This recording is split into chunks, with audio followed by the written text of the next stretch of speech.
pense que c'est bien là aussi. Mais dégustation.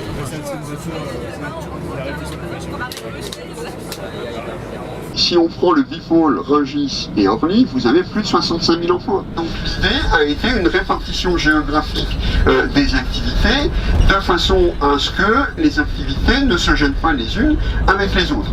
Le marché, donc une zone d'industrie agroalimentaire, une zone de bureaux, les zones de logistique, la Sogaris, etc. Une zone de réserve foncière, le Delta, qui maintenant est complètement occupée. Le pavillon de la marée, qui est un pavillon, vous le voyez, complètement réhabilité. C'est-à-dire que toute l'infrastructure est l'infrastructure d'origine et par contre, elle a été complètement refaite il y a maintenant à peu près 8 ans. Tous les bâtiments sont sur la même structure. Les grands bâtiments, pas les petits. Les grands bâtiments sont sur la même structure. Vous avez en sous-sol des parkings et ici, cas particulier, des viviers. Donc la marchandise qui a été débarquée le matin ou dans l'après-midi, en début d'après-midi, des bateaux, arrive directement vers 11h minuit. Elle est mise en exposition sur l'aire d'exposition. Donc vous voyez une rapidité dans la commercialisation. On a des produits qui sont ultra frais. Et donc ils sont présentés ici. Les acheteurs viennent se promener pour regarder, comme on en a parlé, j'insiste pas, et c'est seulement à partir de 3h du matin qu'on peut enlever la marchandise.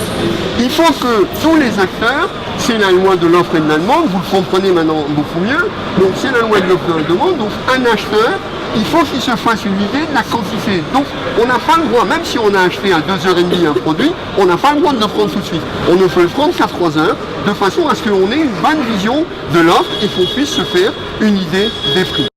Par rapport aux anciens, donc vous voyez un plafond bas, de façon à avoir, on est sur de l'air pulsé là par le plafond, alors qu'ailleurs c'est des chaussettes, vous verrez ça s'appelle des chaussettes. Donc on est un air pulsé, un plafond bas, des matériaux isolants pour conserver le froid, et vous voyez tout de suite qu'il y a beaucoup de froid. Si vous avez une viande, et on verra ça dans le pavillon, qui est refroidie à l'extérieur et à l'intérieur qui n'est pas plus chaud, la fermentation va commencer à l'intérieur de la carcasse, alors que vous allez avoir une carcasse qui est froide à l'extérieur. Un transport aérien, c'est-à-dire que vous avez au plafond un système de rails, et une fois qu'on a accroché la carcasse, sans aucun effort de manutention, on pousse la carcasse.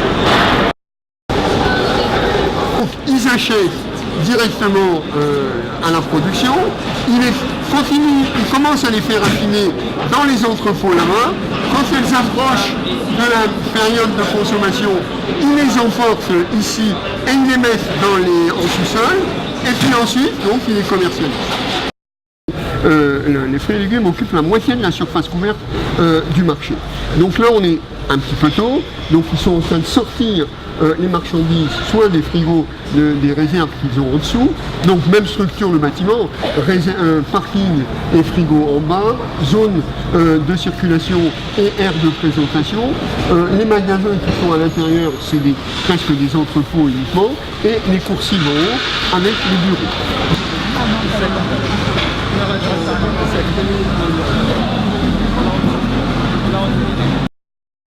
Alors, le marché aux fleurs est très peu structuré.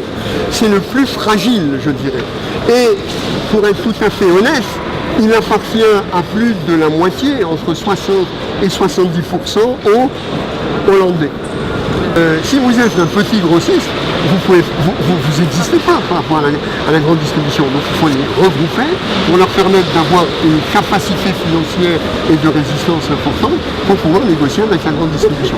Donc les gens qui sont venus ici, ce sont des gens qui ont été transférés des anciennes halles à la suite de la mise en place des différents périmètres.